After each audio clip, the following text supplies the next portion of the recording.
Գյորջյան Կասկադ 60 ամիս փուլային վճարում բազմաթիվ առավելություններ։ Այն աստված, որ պարոն Ռուբինյանը ստեղ չէր, ես ուզում եմ ելույթս հանեիք, բայց պարոն Գրիգորյանն այս բան ասեց, որ ես փորձեցի ուղեղիս ամենաթաքնված ծալքերից փորձել գտնել, երբեմն տենց բան ասել։ Ես հիշեցնեմ, սիրելի երեխաներ, հարցը ինչու՞մ էր։ Մենք ասում էինք 8 միլիարդից ավել պարտքը մեծացրել եք։ Պարտքը զտեք, առանց դրա ինչքան կներ տնտեսական աճ։ Եվ հնչեց Նիկոլ Փաշինյանի պատասխանը 8 միլիարդով զենք ենք արել։ Ես էլ ասում եմ հիմա ստեղ փոխնախարարները եւ նախորդող նախարարները եւ փոխնախարարները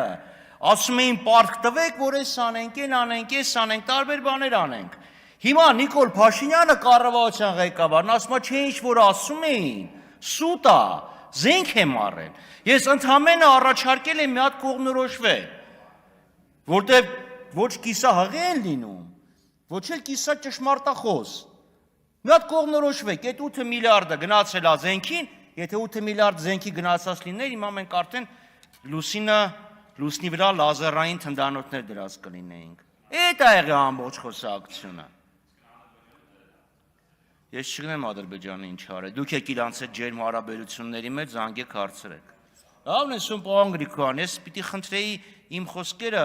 եթե աղճատում եք, գոնե մի 20% ճշմարտություն թողեք, թե չէ, ցենց ոնց կլինի։